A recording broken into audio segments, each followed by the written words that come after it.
Hello students, देखिए आज हम नेक्स्ट चैप्टर पॉलिनोमियल उस पर काफ़ी इंपॉर्टेंट क्वेश्चंस करेंगे।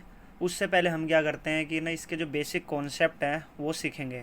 तो देखिए सबसे पहले चैप्टर पॉलिनोमियल स्टार्ट करने से पहले हम बेसिक जो चीज़ें वो सीख लेते हैं। सबसे पहले पॉलिनोमियल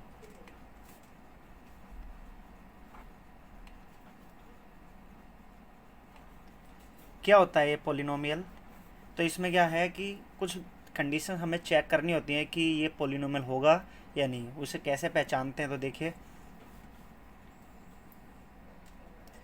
जैसे मैंने एक एग्जांपल लिखा 2x² प्लस x⁻−2 प्लस 5, जैसे ये लिख दिया। क्या ये पॉलिनोमियल है? ऐसे ही मैं यहाँ पर एक एग्जांपल और लिखता हूँ x² प्लस x³ प्लस 8।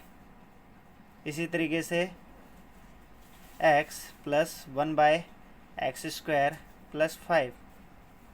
इसी तरीके से √x plus x³ -6, x² plus 1/x -8, x³ plus x² plus 5, x² plus x⁻−1/2 plus 8। जैसे कुछ एग्जाम्पल लिखे हैं मैंने। अब हमें ये चेकआउट करना है कि क्या ये पॉलिनोमियल हैं या नहीं। तो देखिए पॉलिनोमियल की क्या क्या कंडीशंस होती हैं जो हमें पता होनी चाहिए। तो सबसे पहले ये ए की फॉर्म में वेरिएबल है, एक्स की फॉर्म में ये सारे वेरिएबल। अब देखिए यहाँ पर जो पावर होती है ना वेरिएबल की, वो हमारी एक पॉजिटिव इंटीजर वैल्यू होनी चाहिए, यानी नॉन नेगेटिव इंटीजर होना चाहिए। तो हम एक सिंपल सी लैंग्वेज में ये भी कह सकते हैं कि अगर वेरिएबल की पावर होल नंबर है तो हम कह सकते हैं उस को पॉलिनोमियल। तो देखिए जैसे यहाँ x की पावर 2 है, यहाँ x पावर -2 है। -2 हमारा होल नंबर नहीं होता, इसका मतलब ये पॉलिनोमियल नहीं है। क्लियर है इतना? आगे देखें x², यानी यहाँ पर पावर कितनी 2, यहाँ पावर कितनी 3, और यहाँ कांस्टेंट के साथ हमेशा पावर होती है 0। तो 0, 0, 2 और 3 ये है पावर्स। तो हमें पता है 0, 2, 3 तीनों के तीनों क्या है, होल नंबर्स हैं। तो इसका मतलब ये होल नंबर्स हैं, तो ये एक पॉलिनोमियल है। क्लियर है इतना? अब इसके बाद देखें यहाँ पर इसकी पावर 1, कांस्टेंट की पावर 0। कांस्टेंट पावर 0 का मतलब होता है कि जैसे यहाँ x पावर 0 लिखो या मत लिखो कोई फ़र्क नहीं पड़ता, क्योंकि इसकी वैल्यू 1 ही होती है। तो अब यहाँ देखो, लेकिन ये हमारा रेसिप्रोकल की फॉर्म में दे रखा है वेरिएबल, यानी कि यहाँ पर इस 1/x² को 1/x² को जब हम इस पावर को ऊपर ले जाएंगे तो माइनस में हो जाएगी, ऐसे लिखी जाएगी। तो यहाँ गलती मत करना कि कभी सोचोगे x की पावर 2 है यहाँ पर। ये अभी हमारा कहाँ पर है, डिनोमिनेटर के अंदर, और हमें न्यूमरेटर में ले जाना है इसको। तो इसलिए पावर जब ऊपर जाएगी तो माइनस में हो जाएगी। तो इसका मतलब यहाँ पर जो पावर है एक 1 है, एक 0 है और एक -2 है पावर। इसका मतलब ये भी पॉलिनोमियल नहीं होगा। क्लियर इतना? इसके बाद आगे देखो, यहाँ पर कितनी पावर है 3। √x का मतलब क्या होता है? √x का मतलब x की पावर 1/2। √x का मतलब क्या होता है? x की पावर 1/2। x की पावर 1/2 इसका मतलब ये फ्रैक्शन है, और फ्रैक्शन होल नंबर होता नहीं है। इसका मतलब ये भी हमारी पॉलिनोमियल नहीं है। क्लियर इतना? इसके बाद देखो आगे, इसकी पावर कितनी 2, यहाँ 1/x है। 1/x का मतलब x की पावर -1, और x पावर -1 है, इसका मतलब इसकी पावर नेगेटिव आ गई, और नेगेटिव आ गई तो हम कह सकते हैं ये पॉलिनोमियल नहीं होगा। अगला देखो, यहाँ पावर कितनी 3, यहाँ पावर कितनी 2, और यहाँ 5 के साथ हमेशा पावर कितनी होती है 0, क्योंकि कांस्टेंट की हमेशा पावर 0 होगी, क्योंकि कांस्टेंट के साथ जो वेरिएबल है उसको हम x पावर 0 लिख सकते हैं। तो इसका मतलब ये 0, 2, 3 तीनों के तीनों होल नंबर है, तो ये हमारा पॉलिनोमियल होगा। इतनी चीज़ क्लियर? अब आप खुद बताना मुझे कमेंट बॉक्स में कि ये हमारा पॉलिनोमियल होगा या नहीं होगा। अगर आपको कॉन्सेप्ट क्लियर हो गया होगा तो आप ये बता पाओगे, ये मैं आप पर छोड़ देता हूँ। अब देखें, अभी हमने क्या किया, एक पॉलिनोमियल पहचानने का तरीका सीखा है। अब हम क्या करेंगे, पॉलिनोमियल के टाइप्स, यानी कि पॉलिनोमियल के टाइप्स क्या होते हैं, पॉलिनोमियल की डिग्री क्या होती हैं। तो देखो सबसे पहले ना डिग्री सीख लेते हैं। Degree of polynomial, degree of polynomial. Degree of polynomial में क्या होगा, डिग्री ऑफ पॉलिनोमियल में हम कोई भी एक हम पॉलिनोमियल लिखते हैं, जैसे एक्स क्यूब प्लस 8x² -6, इतना ही लिख देते हैं। देखिए यहाँ पर जैसे ये है, तो सबसे पहले डिग्री हमेशा उसी की बता पाओगे जो पॉलिनोमियल है। तो अब यहाँ सबसे पहले देखिए कि ये पॉलिनोमियल है या नहीं, तो अब आप सीख चुके हो कि ये पॉलिनोमियल है या नहीं, बता दोगे। तो अब ये जैसे पॉलिनोमियल है, क्यों, क्योंकि इसकी जो पावर्स हैं वो होल नंबर हैं। अब हमें डिग्री बताना होता है ना, तो हमें क्या करना होता है, जिस वेरिएबल की मैक्सिमम पावर होती है, हाईएस्ट पावर होती है, उसी को हम उस पॉलिनोमियल की क्या बोलते हैं, डिग्री बोलते हैं। तो देखो यहाँ पर कितनी है 2, यहाँ पावर कितनी आएगी 0, और यहाँ पावर कितनी है 3, तो मैक्सिमम कौन सी है 3, इसका मतलब डिग्री इसकी आएगी 3। तो डिग्री इस तरीके से चेक करना होता है। तो आपको डिग्री भी पता चल गई। इसके बाद अगला टाइप, डिग्री के बाद में हम क्या करेंगे, वैल्यू ऑफ पॉलिनोमियल सीखते हैं। वैल्यू ऑफ पॉलिनोमियल,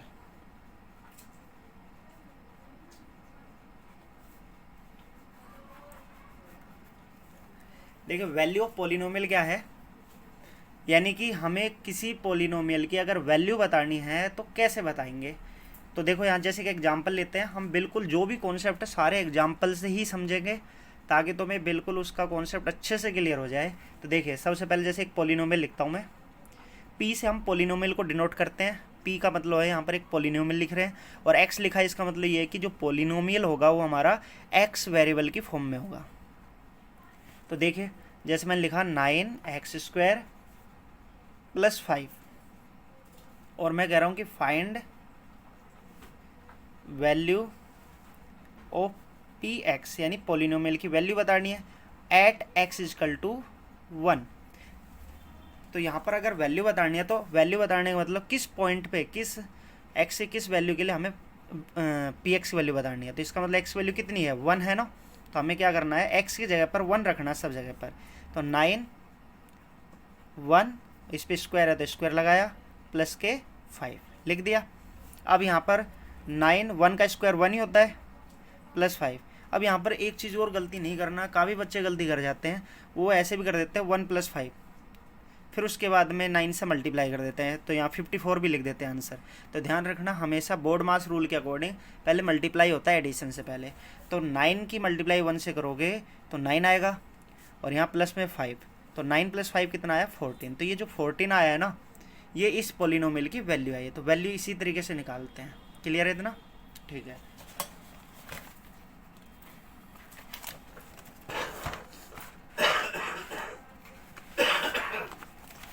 देखिए अब अगला जो कॉन्सेप्ट है वो क्या है,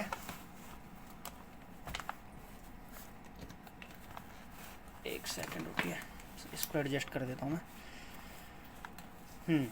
अब हम पढ़ते हैं types of the polynomial. Types of the polynomial.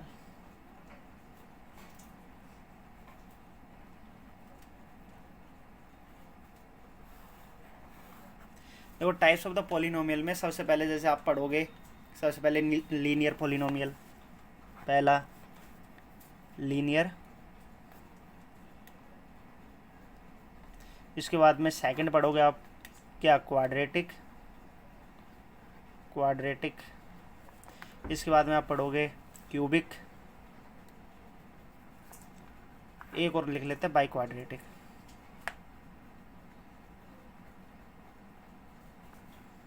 अब देखिए यहाँ पर जैसे हमें लीनियर के बारे में बात करें हम, तो लीनियर का मतलब होता है कि वो पॉलिनोमियल जिसकी डिग्री कितनी हो 1। अब डिग्री आपको पता चल चुका है, तो हमें बस ऐसा, जैसे मैंने एक एग्जांपल लिखा x + 5, क्या लिख दिया x + 5।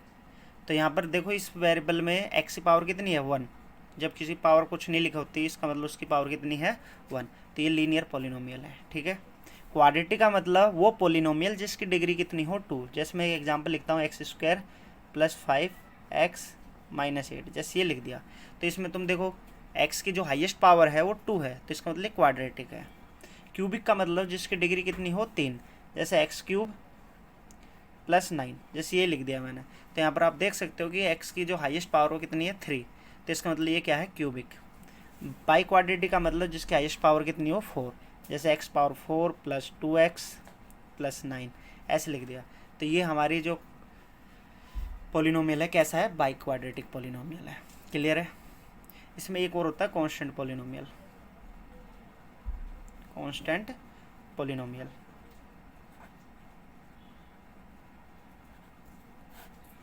तो देखिए यहाँ कांस्टेंट पॉलिनोमियल क्या होता है।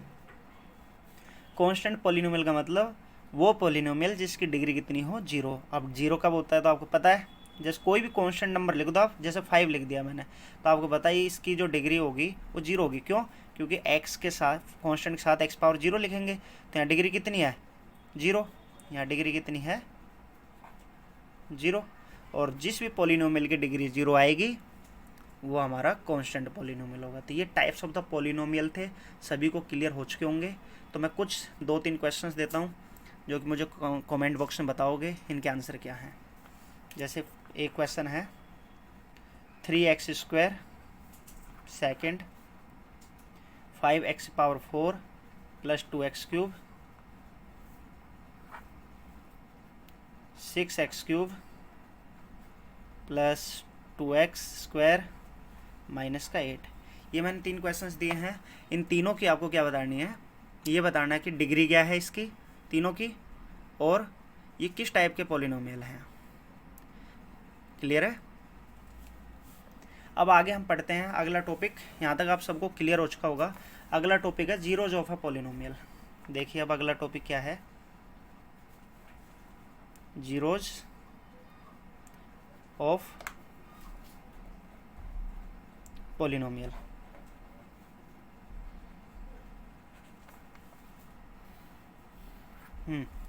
जीरोज ऑफ पॉलिनोमियल क्या है, तो इसे समझने के लिए आपको क्या करना पड़ेगा,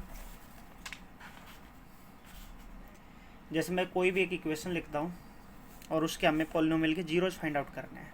जैसे 6x² -3 एंड माइनस के 7x। जैसे मैंने एक ये पॉलिनोमियल लिख दिया है। अब तो मैं इसके क्या निकालने हैं, जीरोज निकालने हैं। तो एक सिंपल सी लैंग्वेज में आपको बताऊं कि जीरोज का मतलब क्या है। जीरोज का मतलब ये है कि वो x की वैल्यू जो इस पॉलिनोमियल को जीरो बना दे।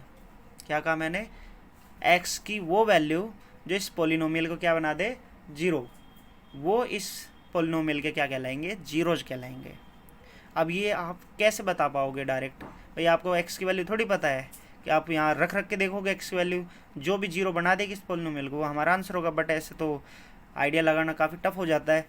तो ऐसे में इसका मेथड क्या है जीरोज निकालने का, तो उसके लिए हमें क्या करना पड़ता है, मिडल टर्म स्प्लिट मेथड से हमें जीरोज निकालने होते हैं। वो कैसे निकालते हैं देखिए। सबसे पहले जो पॉलिनोमियल होता है उसको हमें उसके जर्नल फॉर्म में लिखना होता है। जर्नल फॉर्म का मतलब हमें इसको उसकी पावर के अकॉर्डिंग डिसेंडिंग ऑर्डर में लिखना होता है, यानी सबसे पहले बड़ी पावर, फिर उससे छोटी, फिर उससे छोटी, इस तरीके से चलना होता है। तो यहाँ सबसे पहले देखो 6x² लिखा हुआ है, 6x², फिर उसके बाद में -7x पहले लिखेंगे, फिर -3 लिखेंगे। लिख ले इसको डिसेंडिंग ऑर्डर में। अब क्या करना है, इसके मिडल टर्म स्प्लिट जो है ना, मिडल टर्म का मतलब जो x के साथ कोएफिशिएंट है ये, इसको स्प्लिट करना है। तो इसको स्प्लिट करने का तरीका क्या होगा, देखो इसमें हम क्या करते हैं, s और p दो नंबर ढूंढते हैं। s और p क्या है ये भी अभी आपको पता चल जाएगा। सबसे पहले यहाँ पर देखो कि ये जो नंबर है ना, ये बीच वाला क्या लिखा है, -7, ये हमारा s होता है। यानी मिडिल टर्म का जो कोफिशिएंट है वो हमारा s होता है। s का मतलब एक तरीके से सम। और यहाँ 6 और 3 जो कि हम प्रोडक्ट करेंगे इनका, x² के साथ जो भी लिखा होगा और जो कॉन्स्टेंट टर्म है उनका प्रोडक्ट, यानी 6 और -3 का प्रोडक्ट करोगे तो कितना आएगा, -18। अब इस p वाले नंबर के हमें दो ऐसे फैक्टर करने हैं, ऐसे दो नंबर के अंदर इसको लिखना है मल्टीपल, दो ही नंबर होने चाहिए, यानी इन दो फैक्टर ऐसे जिनकी मल्टीप्लाई करें तो -18 आ जाए, और उनके बीच में गैप कितने का हो, 7 का हो। तो ऐसे दो नंबर कौन से होंगे, तुम्हें पता चल गया होगा कि 9 और 2 होते हैं, बट हमें पता है मल्टीप्लाई करेंगे तो प्लस का 18 आएगा, तो इसलिए एक माइनस का होगा। तो अब हमें ऊपर माइनस का 7 चाहिए, इसलिए बड़ा नंबर माइनस का होगा। क्लियर है। अब इनको मल्टीप्लाई करेंगे तो कितना आएगा, माइनस का 18 और -9 और प्लस का 2 कितना आएगा, -7। ये सम है हमारा। तो यहाँ पर इसको क्या लिखेंगे, 6x² minus 9x plus 2x -3। तो यहाँ पर देखो ये मिडिल टर्म को स्प्लिट कर किया हमने और कुछ नहीं किया है, बाकी स्टार्टिंग और लास्ट सेम लिखा हुआ है। ये जो मेथड होता है ये 9th क्लास का है। अगर आप मुझे कमेंट बॉक्स में बताओगे कि ये टॉपिक जो मिडल स्प्लिट टर्म का है ये अगर मुझे कराना है तो मैं एक बार पूरा कंप्लीट एक वीडियो इसी पे बनाऊंगा, ठीक है। तो देखिए सबसे पहले यहाँ पर ये जो स्टार्टिंग की 2 टर्म्स है ना, इसमें से क्या कॉमन आ रहा है, यानी कि कॉमन फैक्टर दोनों में से क्या है, तो x दोनों में से कॉमन आ जाएगा। और 6 और 9 का कॉमन नंबर क्या है जो दोनों को डिवाइड कर दे, 3। इसका मतलब एक 3 कॉमन आएगा और एक x कॉमन आ गया। तो 3 कॉमन लेने के बाद यहाँ 2 बचा और x² में से x कॉमन आ गया तो क्या बचा, x बचा। ऐसे ही 9 में से 3 कॉमन कितना आएगा, 3 और x कॉमन जा चुका है तो कुछ नहीं बचा। ऐसे यहाँ से 2x - 3, देखो यहाँ पर 2x - 3 में कुछ भी कॉमन नहीं है, इसका मतलब 1 आएगा कॉमन। कुछ कॉमन नहीं आने का मतलब 1 है वहाँ पर। तो 2x - 3 एज इट इज़। तो ध्यान रखना कॉमन लेते समय हमेशा ये जो कॉमन लेने के बाद 2 ब्रैकेट बनते हैं ना, सेम वैल्यू रहती है हमेशा। अगर नहीं है तो आपको कुछ ना कुछ कॉमन लेने में गलती। 2x - 3 और यहाँ भी 2x - 3 है। तो अब क्या करोगे, 2x - 3 कॉमन ले लोगे इनमें से, तो यहाँ 3x + 1 आएगा। क्लियर। 2x - 3 3x + 1। अब क्या करना है, अब हमें जीरोज फाइंड आउट करने हैं। तो जीरोज के लिए हमें इस फैक्टर को 0 के इक्वल रखना है, यानी कि to find the zeros, 2x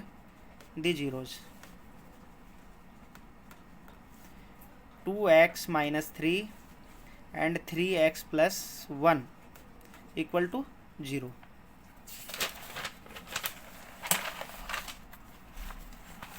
अब क्या करोगे, अब तुम्हें 2x - 3 एक बार इसको 0 के इक्वल रखना है और दूसरा 3x + 1 = 0, एक बार इसको 0 के इक्वल रखना है। तो यहाँ पर 2x - 3 को राइट साइड ले गए तो प्लस का 3 हो जाएगा। तो x वैल्यू कितनी आ गई, 3/2। x वैल्यू कितनी आई, 3/2। ऐसे इधर 3x, 1 इधर आएगा तो माइनस का हो जाएगा राइट साइड आने के बाद। देन x वैल्यू कितनी आ गई, -1/3। तो ये जो 2 नंबर आए हैं ना, ये हमारे क्या हैं, जीरोज हैं। क्या हैं, जीरोज। किसके, क्वाड्रेटिक पॉलिनोमियल। तो जीरोज फाइंड आउट करने का ये मेथड होता है। क्लियर हुआ। अब इसके बाद में इसी के अंदर हम एक चीज़ और कर लेते हैं थोड़ा सा ये है ना कि ये टॉपिक पूरा कंप्लीट हो जाएगा। फिर अगर मैं कहूँ कि जो इसके जीरोज हैं, इसके जीरोज, सॉरी देखिए जीरोज और इसके जो कोफिशिएंट है, कोफिशिएंट क्या है, 6 - 3 7, ये हमारे कोफिशिएंट है। इनका हमें रिलेशन वेरीफाई करना है। तो रिलेशन वेरीफाई करने के लिए यहाँ पर जो मेथड होता है, यानी कि अल्फ़ा + बीटा = माइनस के b/a, एक तो ये वेरीफाई करना होता है, एक अल्फ़ा × बीटा = c/a, एक ये वेरीफाई करना होता है। तो अल्फ़ा और बीटा क्या होते हैं, जो जीरोस तुमने फाइंड आउट किए हैं ये हमारे क्या हैं, ये हमारे अल्फ़ा और बीटा है। और b, a और c क्या है, तो ये जो कोफिशिएंट है, यानी कि हमें पता है कि जो इक्वेशन थी ना वो क्या थी, 6x² - 7x एंड -3, ये इक्वेशन थी। तो इसमें x² का जो कोफिशिएंट होता है ना वो a होता है, यानी एक वैल्यू 6। फिर उसके बाद x का कोफिशिएंट उसको -7, उसको b बोलते हैं। और c जो होता है हमारा कांस्टेंट टर्म, यानी -3। ये हमारे ABC होते हैं। तो बस इसको वेरीफाई करने पर ये कंप्लीट रिलेशन भी वेरीफाई हो जाएगा। किस किस का रिलेशन है ये हमारा जीरोज और coefficient of the quadratic polynomial. Clear है। तो अब यहाँ से देखो अल्फ़ा + बीटा, मान लेते हैं ये अल्फ़ा है और ये क्या है, बीटा, कोई दिक्कत नहीं है। तो अल्फ़ा + बीटा की वैल्यू निकालते हैं पहले। कितनी आएगी 3/2 -1/3 प्लस माइनस माइनस। एलसीएम लेंगे तो एलसीएम लेने पर कितना आएगा ये बताओ। एलसीएम 6 आएगा ना, तो 6 है तो 2 3 जा 6 और 3 3 जा 9, और यहाँ 3 2 जा 6, 2 1 जा 2, कितना आया 7/6। इसी तरीके से अल्फा इंटू बीटा निकाल लो, या 1 मिनट ऐसे करते हैं, -b/a निकाल लेते हैं पहले। -b/a की वैल्यू देखते हैं भाई, b की वैल्यू कितनी है -7, तो माइनस और -7 वैल्यू है भाई, माइनस फॉर्मूले का पहले से है और b की वैल्यू -7 है। इसी तरीके से a की वैल्यू कितनी है 6, माइनस माइनस प्लस यानी 7/6। तो आप देख रहे होगे अल्फा प्लस बीटा और -b/a दोनों सेम आए, इसका मतलब हम कह सकते हैं अल्फा प्लस बीटा इक्वल है किसके -b/a के। वेरीफाई कर दिया। Alpha into beta, alpha into beta है, तो अल्फा इंटू बीटा का मतलब अल्फा की वैल्यू कितनी 6, सॉरी अल्फा की वैल्यू कितनी है 3/2 और बीटा कितना है -1/3। मल्टीप्लाई करोगे देखो 3 से 3 कट गया, कितना है -1/2। और c/a की वैल्यू और निकाल लेते हैं, c की वैल्यू कितनी है -3, a की वैल्यू कितनी है 6, तो कैंसिल करके -1/2, दोनों सेम आए, तो हम कह सकते हैं अल्फा इंटू बीटा इक्वल है c/a के।